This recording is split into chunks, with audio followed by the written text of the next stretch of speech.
என்ன டிப்ஸ் பார்க்க போகிறோம் அப்படின்னா, ஃப்ரிட்ஜில் வெஜிடபிள்ஸ் எப்படி ஸ்டோர் பண்ணுறது அப்படின்னு பார்க்கலாம். நீங்கள் லாங் டேர்ம் ஸ்டோர் பண்ணுறீங்க அப்படின்னா, இந்த மாதிரி ஒரு டிஷ்யூ பேப்பரில் கவர் பண்ணி வச்சிட்டிங்க அப்படின்னா ரொம்ப நாளைக்கு இருக்கும். நீங்கள் உடனே யூஸ் பண்ணிக்கிற மாதிரி இருந்தால் ஜிப் பவுச்சில் போட்டு வச்சிடலாம். இது பாருங்கள், நான் லெமன் வந்து ஊர்லேருந்து எடுத்துகிட்டு வந்தது. 1 மாதத்துக்கு மேலே இருக்கும். நான் வச்சதையே மறந்துட்டேன்.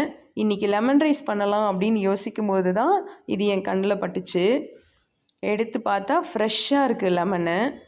சரி, இந்த டிப்ஸை உங்களுக்கு சொல்லலாம் அப்படின்னு சொல்லிட்டு தான் இந்த வீடியோ போடுறேன்.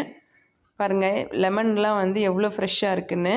நீங்கள் ஒவ்வொரு லெமனும் தனித்தனியாக பேப்பர்லேயும் வச்சுக்கலாம், இல்லை வந்து 2 லெமன் 3 லெமன் இந்த மாதிரி சேர்த்தும் வச்சிடலாம். நீங்கள் எப்போ எடுக்கிறீங்களோ அப்போ அந்த பழைய பேப்பரை எடுத்துகிட்டு புது பேப்பர் இந்த மாதிரி போட்டு கவர் பண்ணி வச்சுருங்க. ஏன்னா ஃப்ரிட்ஜில் ரொம்ப நாள் வைக்கும்போது அது தண்ணி கோர்த்துக்கும் இல்லையா, அந்த தண்ணியெல்லாம் இழுக்கிறதுக்காக தான் ஒரு பேப்பர் சுற்றி வைக்கிறோம். அந்த தண்ணி வந்து வெஜிடபிள் மேலே பட்டுகிட்டே இருந்துச்சுன்னா அது அழுகி போயிடும். அது படாமல் இருக்கிறதுக்கு தான் இந்த மாதிரி கவர் பண்ணி வைக்கிறோம். இந்த மாதிரி ஒரு கவர்லேயோ இல்லை நீங்கள் வந்து பாக்ஸ் ஏதாவது ஒரு பாக்ஸ்லேயோ போட்டு வச்சிட்டிங்கன்னா ரொம்ப நாள் வரைக்கும் இருக்கும். இந்த பழைய பேப்பரை வந்து நான் வேறு எதுக்காவது ரீயூஸ் பண்ணிப்பேன். பச்சை மிளகாயும் அதே மாதிரி தான். நீங்கள் வந்து பச்சை மிளகா மட்டும் வைக்கும்போது அந்த காம்பு பகுதியை நீக்கிட்டு வச்சுருங்க.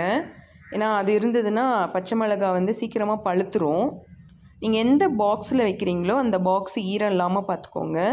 டிஷ்யூ பேப்பர் வச்சு அதுக்குள்ளே நீங்கள் இந்த வெஜிடபிள் எது வைக்கிறீங்களோ, பச்சை மிளகா, வெங்காயம் பூண்டெல்லாம் உரிச்சது கூட இதில் வச்சுக்கலாம். வச்சுட்டு அதுக்கு மேலே கவர் பண்ணுறதுக்கு முன்னாடி ஒரு டிஷ்யூ பேப்பர் வச்சுருங்க. ஏன்னா ரொம்ப நாள் ஃப்ரிட்ஜில் வச்சோம் அப்படின்னா இந்த மூடியில் வந்து தண்ணி கோத்துக்கிட்டே இருக்கும் இல்லையா, அந்த தண்ணி படப்பட தான் வெஜிடபிள் வந்து அழுகி போயிடும். பாருங்கள், இது நான் 1 வீக்குக்கு அப்புறம் இந்த வீடியோ எடுக்கிறேன். அன்றைக்கி வச்ச பச்சை மிளகா எப்படி இருக்குன்னு. இந்த பேப்பர்லாம் கொஞ்சம் வந்து ஈரமாக தான் இருக்கும். நீங்கள் எப்போ எடுக்கிறீங்களோ அந்த பேப்பரை மாற்றி வச்சுருங்க. அதே மாதிரி கொத்தமல்லியும் புதினாலாம் நான் வாங்கிட்டு வந்த உடனே தண்ணியில் கொஞ்சம் நேரம் அந்த வேரை போட்டு வச்சுருவேன். அந்த வேர் மட்டும் தண்ணியில் இருந்ததுன்னா அப்படியே ஃப்ரெஷ் ஆகிடும். அதுக்கப்புறம் கட் பண்ணி இந்த மாதிரி பாக்ஸில் டிஷ்யூ பேப்பர் வச்சு வச்சுருங்க. பாருங்கள், நான் தண்டு மட்டும் தனியாக கட் பண்ணி வச்சுருவேன். ஏன்னா இது வந்து நீங்கள் துவையல் அரைக்கும் போது போட்டுக்கலாம். பாருங்கள் எவ்வளோ ஸ்ட்ராங்காக இருக்குது. 1 வீக்காக ஃப்ரிட்ஜ்லேயே இருக்கிறதுனால ரொம்ப ஃப்ரெஷ்ஷாக இருக்கும். 1 வீக் 2 வீக்ஸ் வரைக்கும் தாங்கும். அதுக்குள்ளே நீங்கள் அதை யூஸ் பண்ணிடணும். பாருங்கள், மூடியில் இந்த மாதிரி தண்ணி இருக்கும் இல்லையா, அந்த தண்ணியெல்லாம் இந்த டிஷ்யூ பேப்பர்லேயே பட்டுட்டு இருந்ததுன்னா வெஜிடபிளுக்கு ஒன்றும் ஆகாது. உங்களுக்கு இந்த டிப்ஸ் பிடிச்சிருந்ததுன்னா நீங்களும் ஃபாலோ பண்ணுங்கள். தேங்க்யூ.